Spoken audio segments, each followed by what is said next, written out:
আমাদের অনন্য স্টোরি সকল প্রকার পার্ট গল্প দেখতে আমাদের চ্যানেলটি সাবস্ক্রাইব করে পাশে থাকা বেল আইকনটিতে ক্লিক করে অল নোটিফিকেশন অন করে দিন।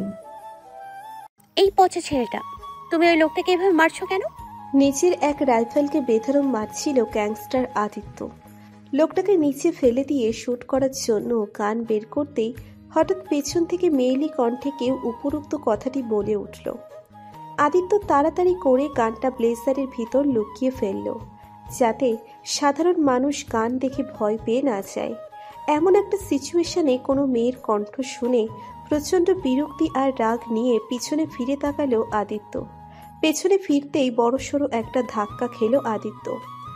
ওর সামনে একটা 19-20 বছরের মেয়ে কোমরে দুহাত মুঠি করে রেখে ঠোঁট চেপে বাচ্চাদের মতো চোখ পাকিয়ে তাকিয়ে আছে।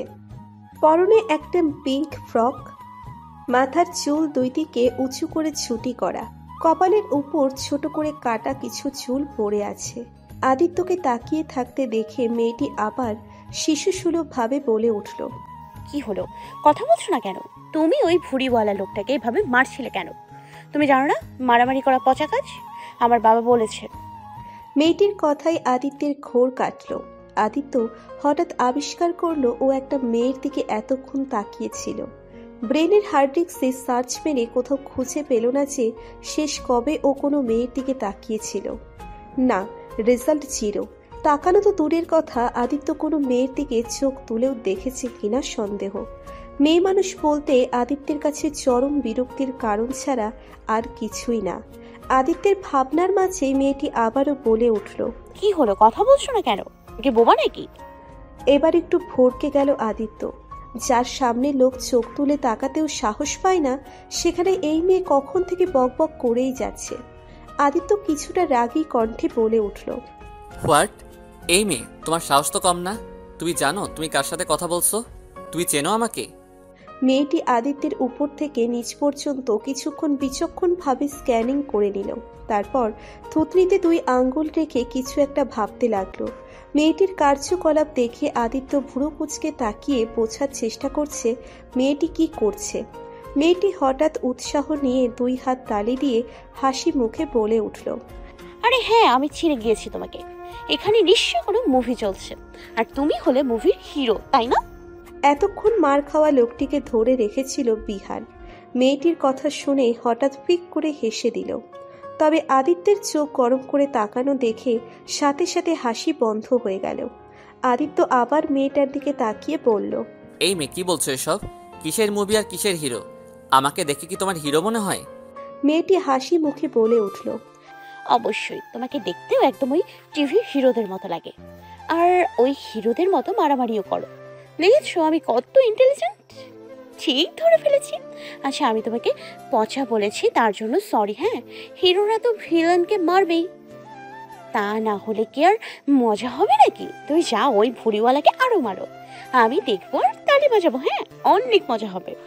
এত বড় মেয়ের এমন বাচ্চাদের মতো আচার আচরণ দেখে আদিত্য বুঝে গেল যে মেয়েটির মাথার তার ছেঁড়া। গায়ে পায়ে বড় মেয়েটি মস্তিষ্ক থেকে এখনো বাচ্চাই আছে। আদিত্য মাথা ঘুরিয়ে ও লোকদের ইশারা করতেই তারা মার খাওয়া লোকটিকে ধরে নিয়ে ওখান থেকে চলে গেল। আদিত্যের থেকে কিছুটা দূরত্বে দাঁড়িয়েছিল বিহান। মেয়েটাকে এভাবে আদিত্যের সাথে কথা বলতে দেখে বিহান একটু ভয় পাচ্ছে। আদিত্যের যে রাগ, তার উপর এমন একটা সিচুয়েশনে মেয়েটা চলে এসেছে যেখানে আদি আগে থেকেই রেগে আছে। না জানি মেয়েটার কি অবস্থা করে। কিন্তু বিহানকে অবাক করে দিয়ে আদিত্য মেয়েটাকে রেখে চলে যাওয়ার জন্য পা বাড়ায়। 2 কদম যেয়ে পিছন দিকে ঘাড় ঘুরিয়ে দেখে মেয়েটি কেমন ঠোঁট উল্টিয়ে মুখ ছোট করে দাঁড়িয়ে আছে। আদিত্য কেন যেন যেতে নিয়েও যেতে পারে না। আবারও মেয়েটির সামনে এসে জিজ্ঞেস করে, এই মেয়ে, নাম কি তোমার? এখানে এই নির্জন জায়গায় একা একা কি করছো? তুমি জানো এখানে তোমার সাথে কত কিছু হতে পারে? মেয়েটি আবারও থুতনিতে 2 আঙ্গুল রেখে কিছু ভাবতে লাগলো। আদিত্য সেটা দেখে ভুরু কুঁচকে বলল, কি হলো, উত্তর দাও। মেয়েটি বলে উঠল, ভাবছি তুমি এতগুলো প্রশ্ন করলে কোনটার উত্তর আগে দেব। আদিত্য একটু গলা খাকারি দিয়ে বলল, ঠিক আছে, আগে তোমার নাম বলো। কোন নামটা বলবো? আমার তো আবার অনেকগুলো নাম। বাবা আমাকে ডাকে মামুনি বলে, আম্মু ডাকে নরিমা বলে, নীলা ডাকে আপু বলে। তাহলে কোনটা বলবো? মেয়েটির কথা শুনে আদিত্য ভ্যাবাচ্যাকা খেয়ে গেল। এ কার পাল্লাই পড়ল রে বাবা! অন্য সময় হলে তো মেয়েটাকে ফেলে চলে যেত এখান থেকে। যা খুশি হতো মেয়েটার ওসবের ধার ধারতো না আদিত্য। তবে আজ কেন যেন মেয়েটাকে ফেলে রেখে যেতে পারছে না। কেন পারছে না সে নিজেও জানে না। মাথায় শুধু একটা কথাই ঘুরছে, এমন একটা জনশূন্য জায়গায় একটা মেয়ের একা থাকাটা সেফ না। তার উপর মেয়েটাকে দেখেই বোঝা যাচ্ছে মেয়েটা মেন্টালি আনস্টেবল। আদিত্য বলে উঠল। বাইরের মানুষ তোমাকে কি নামে ডাকে? মেয়েটি আবারও কিছুক্ষণ চিন্তা করে বলে উঠল। বাইরের মানুষ তো অনেকে অনেক কিছু বলে, তবে বেশিরভাগ লোক নূর বলে ডাকে। আদিত্য বুঝতে পারল মেয়েটির নাম তাহলে নূর। আদিত্য আবার জিজ্ঞেস করল, এখানে একা একা কি করছো তুমি? আর কার সাথে এসেছো? আমি তো আমার বেবিকে খুঁজতে এসেছি, আমার বেবিটা না হারিয়ে গিয়েছে। আদিত্য এবার রীতিমতো তাজ্জব বনে গেল, সাথে বিহানও ফ্রিতে তবদা খেয়ে গেল। কি বলে এই মেয়ে? এই মেয়ের আবার বেবিও আছে? যে নিজেই এখনো ডাইপার থেকে বের হয়নি তার আবার বাচ্চাও আছে? আদিত্য বিস্ময় নিয়ে জিজ্ঞেস করল, তোমার বেবিও আছে? হ্যাঁ আছে তো, কিন্তু হঠাৎ কোথায় যেন হারিয়ে গেছে। ওকেই খুঁজছিলাম, তখনই এক মোচওয়ালা আঙ্কেল আমার কাছে এসে বলল সে নাকি আমার বেবিকে দেখেছে। আমাকে তার সাথে এদিকে নিয়ে আসলো, আমাকে এখানে এনে বলল আমি যেন এখানেই থাকি, সে একটু পরেই আসছে। নূর বলে উঠল। নূরের কথায় আদিত্য ব্যাপারটা কিছু আঁচ করতে পারছে। আদিত্য সন্দিহান চোখে তাকিয়ে বলল, কোথায় তোমার আঙ্কেল? নূর কিছু বলার আগেই আদিত্য সামনে তাকিয়ে দেখল নূরের পিছন দিক দিয়ে একটা লোক হেঁটে আসছে। আদিত্যের তাকানো দেখে নূরও পেছন ফিরে তাকালো। লোকটাকে দেখে নূর হাসি মুখে সেদিকে এগিয়ে যেতে যেতে বলে উঠল, আরে এটাই তো সেই আঙ্কেল। এই আঙ্কেল, এখন বলো আমার বেবি কোথায়? লোকটা কি বলবে? আদিত্যকে এখানে দেখে তার আত্মার পানি শুকিয়ে গেছে। আদিত্যকে সে চেনে, আর তার ক্ষমতা সম্পর্কেও জানা আছে। আদিত্য লোকটার দিকে তীক্ষ্ণ দৃষ্টিতে তাকিয়ে আছে। লোকটা উত্তর দক্ষিণ না দেখে জানের ভয়ে ওখান থেকে পড়ি করে দৌড় লাগালো। লোকটার দৌড়ানো দেখে নূর ভ্যাবাচাকা খেয়ে গেল। পেছন থেকে কয়েকবার জোরে জোরে ডাকলো, কিন্তু তার আগেই লোকটা পগার পার। লোকটার পালানো দেখে আদিত্য এবার 100% শিওর হয়ে গেল যে লোকটা নূরকে এখানে খারাপ মতলবে নিয়ে এসেছিল। আদিত্য নূরের দিকে তাকিয়ে চোয়াল শক্ত করে দাঁতে দাঁত চেপে বলে উঠল, এই মেয়ে, তোমার কি কমন সেন্স নেই? চেনা নেই জানা নেই একটা লোক তোমাকে নিয়ে এলো আর তুমি তার সাথে ধেই ধেই করে চলে এলে। আর তোমার বাসার লোকজনই বা কেমন? তোমার মতো এমন তারছেড়া মেয়েকে একা একা ছেড়ে দিল? নূর ঠোঁট উল্টিয়ে অভিমানী সুরে বলে উঠল, এই হিরো, আমাকে বকছো কেন? আমি কি ইচ্ছে করে এসছি নাকি? আমার বেবিটা হারিয়ে গেল, তাই তো ওকে খুঁজতে এসছি। আর বাসার লোকজন জানলে না কিছু বলবে। আমি তো লুকিয়ে লুকিয়ে এসছি, বাসার লোক কিচ্ছুই জানে না। জানলে ওরা কখনোই আসতে দিত না, তাহলে আমি আমার বেবিকে কিভাবে খুঁজতাম? আদিত্য চোখ বন্ধ করে নিজের রাগটাকে কন্ট্রোল করে নিয়ে বলে উঠল, আচ্ছা ঠিক আছে, তোমার বাসা কোথায় বলো? নূর যথাযথভাবেই বাচ্চাদের মতো করে বলে দিল, বাসা তো বাসায় আছে, বাসা আবার কই যাবে? আদিত্য দাঁত চিবিয়ে বলল, মানে তুমি কোথায় থাকো? আমি আমার বাসায় থাকি। বিহান অনেক কষ্টে নিজের হাসি চেপে রেখেছে। আদিত্যকে এমন উইওয়ার্ড সিচুয়েশনে দেখে বিহানের ভীষণ মজা লাগছে। দ্য গ্রেট আদিত্য আজ একটা বাচ্চা মেয়ের কাছে ধরাশয়ী হয়ে পড়েছে। তবে একটা বিষয় দেখে ভীষণ অবাকও হচ্ছে। যে আদিত্য কোনো মেয়েকে নিজের আশেপাশে সহ্যই করতে পারে না, সে কিনা এই অপরিচিত মেয়েটার সাথে এতক্ষণ কথা বলছে, আবার তার সেফটির কথাও ভাবছে। সত্যি অবিশ্বাস্য। আবির এখানে থাকলে নিশ্চয়ই বলতো, মামা এটা তো পাতিহাস, ইতিহাস হয়ে গেল। বিহান গাড়ি চালাচ্ছে আর বিস্ময় নিয়ে বারবার আয়নার পিছনের সিটের দিকে তাকাচ্ছে। ওর এখনো বিশ্বাস হচ্ছে না আদিত্য সত্যি সত্যি ওই মেয়েটাকে নিজের সাথে নিয়ে এসেছে। এতটাও আশা করেনি বিহান। মেয়েরা আদিত্যের জন্য পাগল, তবে ওর রাগের কারণে কেউ ওর ধারে কাছেও এসে সাহস পায় না। যদিও আসে তাদের আদিত্য চরমভাবে অপমান করে দেয়। আর আজ কিনা এই মেয়েটাকে সোজা গাড়িতে নিজের পাশে বসিয়ে দিল। বিহানের মনে হচ্ছে ও দিবার স্বপ্ন দেখছে। আদিত্য না চাইতেও আর চোখে বারবার পাশে বসে থাকা চঞ্চল মেয়েটাকে দেখছে। মেয়েটা জানালার কাঁচ নামিয়ে মুখটা বের করে দিয়ে মুখে বাতাস লাগাচ্ছে আর একা একাই হেসে যাচ্ছে। ওর হাসির রেনি চিনি শব্দ আদিত্যের ভেতরটাকে নাড়িয়ে দিচ্ছে। আদিত্য এবার সরাসরি নূরের দিকে তাকালো। ফর্সা নিষ্পাপ মুখটাতে যেন রাজ্যের মায়া ভর করেছে।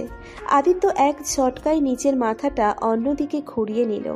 ওর কেন যেন মনে হচ্ছে ওই মুখটার দিকে বেশিক্ষণ তাকালে ওর কোনো সর্বনাশ হয়ে যাবে।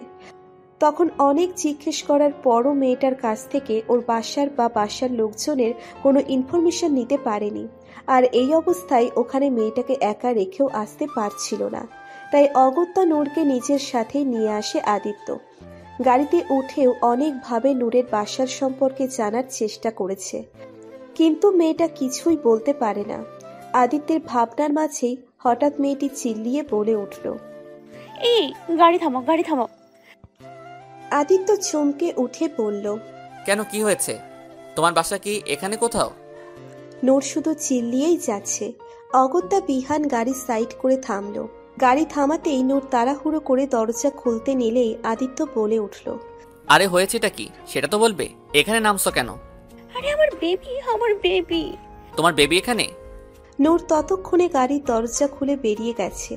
আদিত্য দরজা খুলে বেরিয়ে নূরের পিছু পিছু গেল। রাস্তার পাশে নূরের কাছে যেয়ে দেখল নূর নিচে বসে একটা সাদা বিড়াল ছানাকে কোলে নিয়ে আদর করছে। নূর বিড়াল ছানাকে কোলে নিয়ে আদিত্যকে দেখিয়ে হাসি মুখে বলে উঠল, দেখো দেখো হিরো, আমি আমার বেবিকে পেয়ে গেছি। আদিত্য ভুরু কুঁচকে অবাক কণ্ঠে বলল, এটা তোমার বেবি? নূর ঘাড় কাত করে বলল, হ্যাঁ, এটাই তো আমার বেবি। আমি ওকে কোথায় কোথায় খুঁজেছি আর ও এখানে ঘুরে বেড়াচ্ছে। আদিত্য আরও একবার তাজ্জব হয়ে গেল। ও কি ভেবেছিল আর কি বের করলো। হঠাৎ ওখানে একটি মেয়ে দৌড়ে এসে নূরকে জড়িয়ে ধরে কাঁদতে লাগলো। একটু পরে নূরকে ছেড়ে দিয়ে কাঁদো কাঁদো কণ্ঠে বলল, আপু কোথায় চলে গিয়েছিলে তুমি? জানো আমরা সবাই পাগলের মতো খুঁজেছি তোমাকে। কাঁদতে কাঁদতে খারাপ অবস্থা হয়ে গেছে। বাবাও তোমার চিন্তায় অস্থির হয়ে গেছে। এভাবে একা বাড়ি থেকে কেন বের হয়েছো তুমি? নূর বলে উঠল, আরে বেবিটা হারিয়ে গিয়েছিল, ওকে খুঁজতেই তো বের হয়েছিলাম। তাই বলে তুমি একা একা বের হবে? আমাকে বললেই তো আমি খুঁজে দিতাম। তোমার যদি কিছু হয়ে যেত তখন? আরে কি হবে, I M a big girl. এদের কথাবার্তার ভেতর এবার আদিত্য হালকা গলা খাকারি দিয়ে উঠে বলল, এক্সকিউজ মি, আপনি কি ওর বোন? নীলা মাথা ঝাঁকিয়ে বলল, জি, আমি ওর বোন। Thank god, at last or family member কাউকে পাওয়া গেল।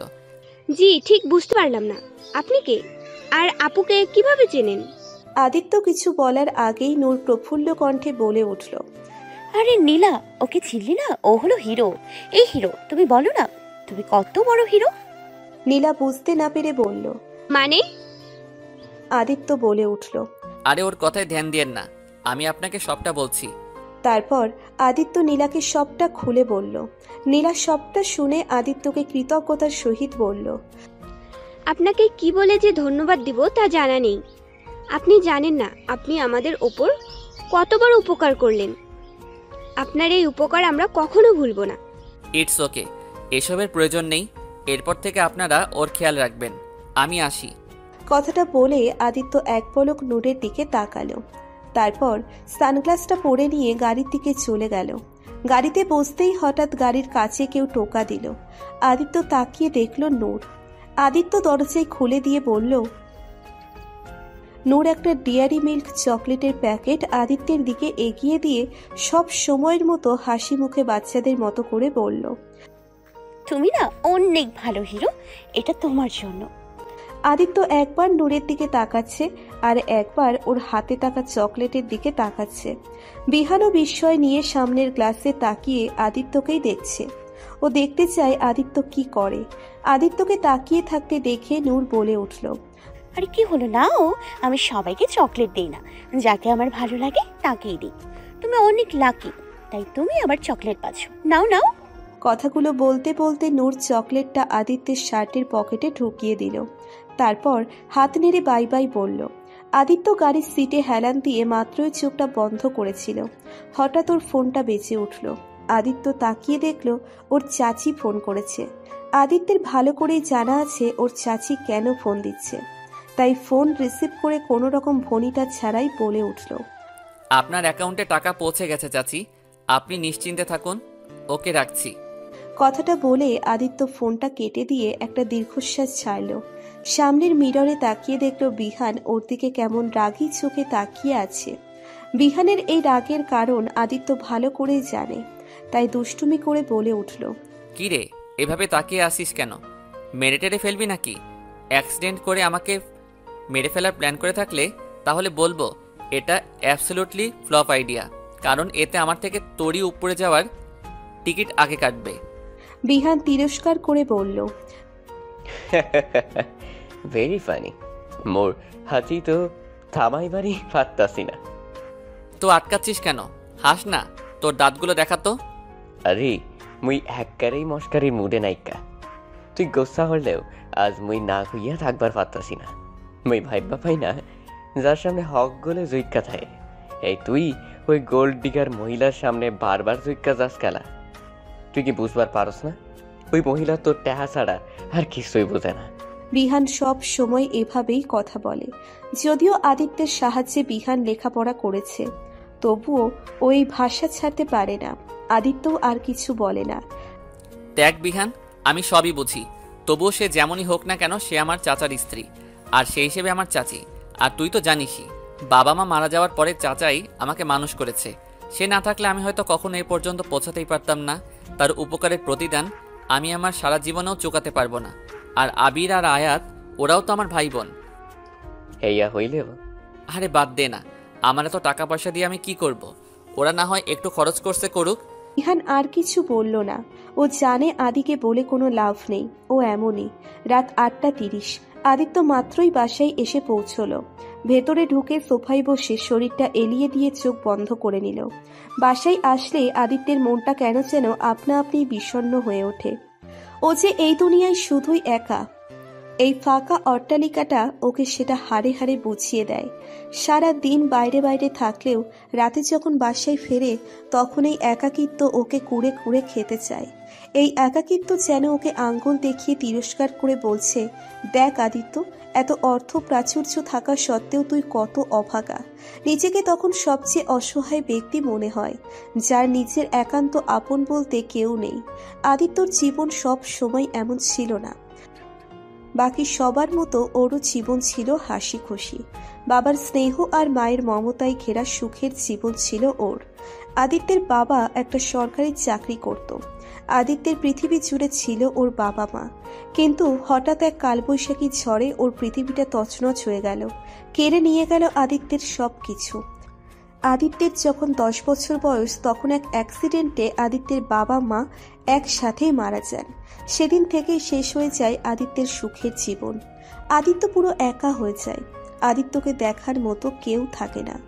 আদিত্যর নানা নানি অনেক আগেই মারা গিয়েছিল, শুধু একটা মামা ছিল, কিন্তু সে আদিত্যের দায়িত্ব নিতে চায়নি। আদিত্যের দাদা দাদিও মারা গিয়েছিল। ওর বাবারা 2 ভাই 1 বোন ছিল। আদিত্যের ফুপুর বিয়ে হয়ে গিয়েছিল, তাই আদিত্যকে নিজের কাছে রাখার জন্য তার শ্বশুর বাড়ির লোক মানত না। শেষমেশ আদিত্যের চাচা ওর সব দায়িত্ব নেয়। আদিত্যকে ওর চাচা নিজের ছেলের মতোই ভালোবাসত। আদিত্যও তার চাচাকে অনেক শ্রদ্ধা করত, কখনো চাচার কথার অবাধ্য হতো না। তবে আদিত্যের চাচি আদিত্যকে মোটেও পছন্দ করত না। তার মতে আদিত্য শুধু একটা বাড়তি বোঝা ছাড়া আর কিছুই ছিল না। এর জন্য আদিত্যের চাচি ওর সাথে অনেক খারাপ ব্যবহার করত। তবে আদিত্যের চাচার সামনে সব সময় ভালো সেজে থাকত। তবে আদিত্য কখনো কোনো প্রতিউত্তর করত না, চুপচাপ সবকিছু সহ্য করত। ওর মতে তার চাচা এখানে থাকতে দিয়েছে, খাইয়ে পড়িয়ে লেখাপড়া করাচ্ছে, এই তো অনেক। সেখানে না হয় একটু সহ্য করলাম। আদিত্য লেখাপড়ায় অনেক ভালো ছিল, তাই HSC পাশ করার পর স্কলারশিপ পেয়ে লন্ডন চলে যায় স্টাডির জন্য। সেখান থেকে স্টাডি শেষ করে এসে বাংলাদেশে নিজের বিজনেস সেট আপ করে। ধীরে ধীরে আদিত্যের বিজনেস বড় হতে থাকে এবং আদিত্যের সফলতা আসমান ছুঁতে থাকে। এখন বর্তমানে পৃথিবীর বিভিন্ন দেশে আদিত্যের ব্রাঞ্চ আছে। আদিত্য এখন সফলতার শীর্ষে। বিজনেস ছাড়াও আদিত্যের একটা মাফিয়া গ্যাং আছে, যদিও সেখানে কোনো অনৈতিক বা অবৈধ কাজ হয় না। বরং যারা অন্যায় অবৈধ কাজ করে তাদের শাস্তি দেওয়াই হলো এই গ্যাংয়ের মূল কাজ। আদিত্য এখন নিচের বাড়ি কিনে এই বাড়িতেই থাকে। এত কিছুর পর দিন শেষে আদিত্য সেই নিঃস্ব একা। মাঝে মাঝে আদিত্যরও ইচ্ছে হয় কেউ একজন ওর একান্ত হয়ে থাকুক, যে ওর জন্য অপেক্ষায় থাকবে, ওর জন্য চিন্তা করবে, যে ওর সুখে হাসবে, ওর দুঃখে কাঁদবে। দিন শেষে ক্লান্ত শরীরে বাসায় ফিরে তার মুখের দর্শনে নিজের সব ক্লান্তি দূর হয়ে যাবে, মুখে ভেসে উঠবে খুশির রেখা। আদিত্য জানে ও চাইলেই হাজারো মেয়ে ওর জীবনে আসার জন্য লাইন ধরে যাবে, কিন্তু এরা সবাই শুধু ওর টাকা পয়সা আর বাহ্যিক সৌন্দর্যের জন্য ওর জীবনে আসতে চায়।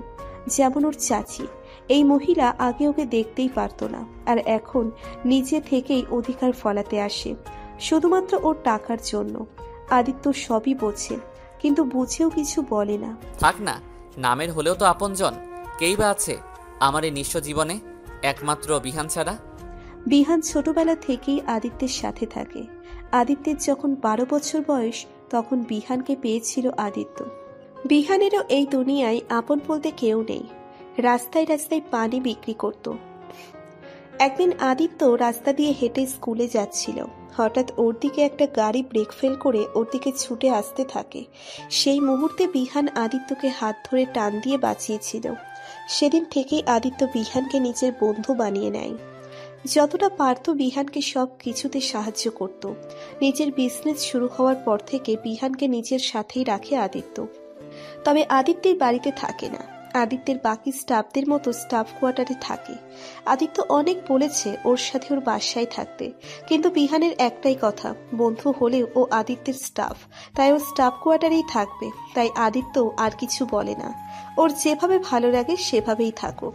আদিত্যের ভাবনার মাঝেই এক সার্ভেন্ট এসে মাথা ঝুঁকিয়ে বলল, স্যার আপনার ডিনার রেডি। আদিত্য চোখ খুলে সোজা হয়ে বসে বলল, ওকে, ইউ ক্যান গো নাও। সার্ভেন্টটা আস্তে করে মাথা ঝাঁকিয়ে চলে গেল। আদিত্য একটা দীর্ঘশ্বাস ছেড়ে নিজের বেডরুম এগোলো। বেডরুমে এসে ড্রেসিং টেবিলের সামনে দাঁড়িয়ে হাতের ঘড়ি খুলে গায়ের ব্লেজারটা খুলল।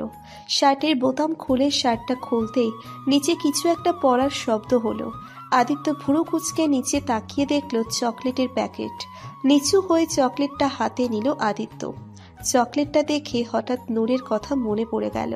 মেয়েটির নিষ্পাপ চেহারা, তার হাসি, তার বাচ্চামো আচরণগুলো মনে পড়তেই আদিত্যের ঠোঁট দুটো আপনা আপনি প্রসারিত হয়ে গেল। মেয়েটা সত্যিই নিষ্পাপ। দুনিয়াদারির কোনো ভাবাবেগ নেই ওর ভেতর, নেই কোনো লোভ লালসা, চাওয়া পাওয়া। একদম নূরের আলোর মতোই নিষ্পাপ নূর। আমাকে বলে কিনা হিরো। কথাটা ভেবেই আদিত্যের ঠোঁটের হাসি আরো একটু হয়ে গেল। আদিত্য চকলেটটা ড্রেসিং টেবিলের ওপর রাখতে গেলে আয়নায় চোখ পড়ে যায়। আয়নার দিকে ভালো করে তাকাতেই কিছুক্ষণের জন্য থমকে যায় আদিত্য। নিজের ঠোঁটে ঝুলে থাকা হাসিটা দেখে নিজেই অবাক হয়ে যায়। ও হাসছে, সত্যিই হাসছে, তাও আবার একটা মেয়ের কথা ভেবে। Like seriously? আদিত্য আবারও ভালো করে তাকিয়ে দেখল। এখনো ওর ঠোঁটে হাসির রেখাটা লেগে আছে। আর এটা কোনো দেখানো বা সৌজন্যমূলক হাসি না, এটা মন থেকে আসা সত্যিকারের খুশির হাসি, যেটা শুধু ওর ঠোঁটে না চোখে মুখেও ছড়িয়ে পড়েছে। আদিত্যের মনে নেই শেষ কবে ও এমন মন থেকে হেসেছিল। রাত 12টা। আদিত্য বেডে শুয়ে চোখ বন্ধ করে ঘুমানোর চেষ্টা করছে, কিন্তু কিছুতেই ঘুম আসছে না। আদিত্যের সবকিছু টাইম টু টাইম হয়, খাওয়া, কাজ, ঘুমানো সবকিছু টাইম মতো করে, কিন্তু আজ টাইম পার হয়ে গেছে তবুও ওর চোখে ঘুম নেই। চোখ বন্ধ করলেই বারবার শুধু নূরের হাসি মুখটা ভেসে উঠছে। কিছুতেই ঘুমোতে পারছে না, কেমন যেন অস্থির অস্থির লাগছে। আদিত্য আর না পেরে উঠে বসে বিহানের নাম্বারে ফোন দিল। বিহান ঘুমে কাদা হয়ে আছে। এদিকে ওর ফোনটা বেজেই যাচ্ছে, ওর কোনো খেয়াল নেই। ফোন না ধরায় আদিত্য আরো বিরক্ত হয়ে যাচ্ছে। 4বারের বার বিহান ফোন ধরে ঘুমু ঘুমু কণ্ঠে বলল, কোন হারামি রে, রাইত বিরাতে ফোন দিয়ে আমর সাতের ঘুমটা বাঙ্গায় দিছস। মনটা চাইতেছে ফোনের মধ্যে ঢুইকার তোরে পিড়াই আয়। আচ্ছা আয়, মেরে যা, দেখি তোর কত দম। আদিত্যের কণ্ঠ শুনে বিহান বেকুবের মতো ফোন সামনে এনে ফোনের দিকে তাকিয়ে দেখলো আদিত্য কল করেছে। বিহান একটা ঢোক গিলে ফোন কানে নিয়ে বলল, আদি তুই, তোরে আবার এত রাইতে কিসে কামড়াইল? তোর তো এতক্ষণে ঘুমের পয়লা ডোজ কমপ্লিট হয়ে যাওয়ার কথা। তুই কি মোরে স্বপনে ফোন দিছস? শাট আপ ইডিয়ট, কখন থেকে আবল তাবল বলে যাচ্ছিস? আমাকে কিছু বলতে দিবি? হ হ, ক না মামা, কি কবি? আদিত্য একটু গলা খাকারি দিয়ে বলল। আমার নূরের সব ডিটেলস চাই, সকালের ভেতরই। বিহান ভুরু কুচকে বলল। এই নূরপুর আবার ক্যাডা মামা? আজ বিকেলে যে মেয়েটির সাথে দেখা হয়েছিল, যাকে আমার গাড়িতে বসিয়েছিলাম, ওই মেয়েটির কথা বলছি। আইসা, ওই মাইয়াটা? তা তুই ওই হাফ মেন্টাল মাইয়ার ইনফো দিয়া কি করবি? আদিত্য দাঁতের দাঁত চেপে বলল। ওর নাম নূর। বেশি কথা না বলে তোকে যা বললাম তাই কর। সকালের ভেতর সব ডিটেলস চাই আমার, ব্যাস। কথাটা বলে আদিত্য ফোন রেখে দিল। বিহান ব্যঙ্গ করে বিড়বিড় করে বলল। সব ডিটেলস চাই আমার, ব্যাস। আরে হালুয়া নাকি? কইলেই হইয়া গেল। শালা নিজে তো কইয়াই খালাস, আর মোর স্বাদের ঘুমটা হারাম কইরা দিল। সকাল 8টা। আদিত্য ফ্রেশ হয়ে নিচে এসেছে ব্রেকফাস্ট করার জন্য। তখনই বিহান এসে সোফার টি টেবিলের উপর একটা ফাইল ঠাস করে রেখে সোফায় গা এলিয়ে দিয়ে বলল। এই ল, এইটুকু সময়ে খালি ঠিকানায় জোগাইবার পারছি, এর বেশি আর হইতো না। বাহিরা পরে করুমনে। আদিত্য কিছু না বলে ফাইল হাতে নিয়ে দেখতে লাগলো। তারপর আস্তে করে বলল। আপাতত এইটুকুতেই চলবে। এখন চল, ব্রেকফাস্ট করে বের হব আমরা। বাইর হুমু মানে? গাঞ্জা খোরগো মতো কথা কস খেলা। তুই তো কইয়াই খেলাস হইয়া আরামে ঘুম দিছস, আর মুই যে শিয়ালের মতো জায়গা জায়গা ইনফো জোগাইলাম, এখন আবার তোর লগে যাইবার কস। তাইলে মুই ঘুমাবো কখন? আদিত্য ভাবলে সিন ভাবে বলল। 2 মিনিটের ভেতর উঠে ব্রেকফাস্ট শেষ কর, না হলে কিন্তু না খেয়ে বের হতে হবে। বিহান সোজা হয়ে বসে বলল। কেসটা কি কত মামা? হঠাৎ উই মাইয়াডার লাই এত ইন্টারেস্ট দেখাইবার লাগস খেলা? কুসকুস লোচা হ্যাকেয়া? তুই আবার ওই হাফ মেন্টাল মাইয়ার পিড়িতে ফুল মেন্টাল হইয়া গেলানি? আদিত্য কিছু না বলে ব্রেকফাস্ট করতে লাগলো। বিহান মনে মনে আদিত্যকে শক্তপোক্ত কয়েকটা গালি দিয়ে ব্রেকফাস্ট করতে বসলো। বিহানের দেওয়া ঠিকানা অনুযায়ী আদিত্যরা নূরের বাসার কাছাকাছি চলে এসেছে। আদিত্য নিজেও জানে না ও এখানে কেন এসেছে, আর কি বা করতে চায়। শুধু মনে হচ্ছে মেয়েটাকে এক নজর না দেখলে ও শান্তি পাবে না, ওর ভিতরের অস্থিরতা দূর হবে না। বিহান নূরের বাসার থেকে কিছুটা দূরে গাড়ি থামিয়ে বলে উঠল। আয়া তো এসে পড়ছি, এখন কি বাসার ভিতরে যাবি? আদিত্য কি বলবে? ও তো নিজেই জানে না এখন কি করবে। এখানে চলে তো এসেছে, কিন্তু এভাবে একটা অপরিচিত বাসার ভিতরে কিভাবে যাবে, আর বলবেই বা কি? That is a weird situation. Aditya গাড়ির থেকে নেমে দাঁড়িয়ে বারবার আশেপাশে তাকাচ্ছে, নূরকে কোথাও দেখতে পায় কিনা সেই আশায়। মনে মনে ভাবলেও, কি দিন এসে গেল তোর আদি। শেষমেশ কিনা রাস্তার 420 পোলাপানের মতো মেয়েদের স্টক করা শুরু করলি। এইটাই বাকি ছিল। এই মেয়েটার জন্য না জানি আর কি কি করতে হবে। হঠাৎ কোথা থেকে আসা হাসির রেনিচিনি শব্দে ভাবনায় ছেদ পড়ল আদিত্যের। আদিত্য পাশে তাকিয়ে দেখল রাস্তার পাশে একটা ছোট্ট মাঠে কিছু বাচ্চারা খেলাধুলা করছে। সেখান থেকেই এই হাসি শোনা যাচ্ছে। আদিত্য আনমনেই সেদিকে পা বাড়ালো। মাঠের ভিতর যেতেই দেখতে পেল কাঙ্ক্ষিত সেই মানুষটিকে। চোখে কাপড় বেঁধে বাচ্চাদের সাথে কানামাছি খেলছে সে। মুহূর্তেই থমকে গেল আদিত্য। তার হাসির রেনিচিনি শব্দে বুকের বাম পাশে হঠাৎ ঘুমন্ত কোনো কিছু জেগে উঠে লাফাতে শুরু করলো, যেন সে আর বুকের ভিতর থাকতে রাজি নয়।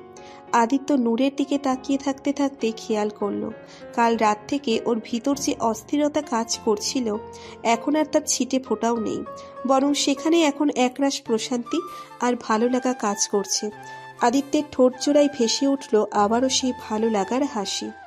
নূর 2 হাত এদিক ওদিক বাড়িয়ে বাচ্চাদের ধরার চেষ্টা করছে। এভাবে হাতড়াতে হাতড়াতে একসময় আদিত্যের কাছে চলে এলো নূর। হাত বাড়িয়ে আদিত্যকে কাছে পেয়ে 2 হাতে জড়িয়ে ধরল আদিত্যকে। তারপর প্রফুল্ল কণ্ঠে বলে উঠল, ইয়ে, ধরে ফেলেছি। আদিত্য এতক্ষণ ঘোরের ভিতর প্যান্টের পকেটে 2 হাত ঢুকিয়ে দাঁড়িয়েছিল। হঠাৎ এভাবে নূরের জড়িয়ে ধরায় আদিত্য পুরো স্তব্ধ হয়ে গেল। শিরদাঁড়া দিয়ে বয়ে গেল শীতল স্রোত। মুখ কোনো কথাই বের করতে পারছে না আদিত্য। শুধু ফ্যালফ্যাল করে নূরের মুখের দিকে তাকিয়ে আছে। নূর আদিত্যকে ছেড়ে দিয়ে চোখের কাপড় খুলে আদিত্যের দিকে তাকালো। আদিত্যকে দেখে হাসিটা আরো প্রশস্ত হচ্ছে গেল। ডাকুর ডাকুর চোখ দুটো বড় বড় করে উৎসাহী কণ্ঠে বলল, আরে হিরো, তুমি এখানে? তুমিও এখানে খেলতে এসছো বুঝি? আদিত্য কি বলবে ভেবে পাচ্ছে না। চুপচাপ শুধু নূরকে দেখেই যাচ্ছে। মনে হচ্ছে এই দেখার কোনো শেষ নেই। এতক্ষণে অন্য সব বাচ্চারাও ওদের কাছে এসে দাঁড়িয়েছে। তাদের ভিতর একটা বাচ্চা নূরের দিকে তাকিয়ে বলে উঠল,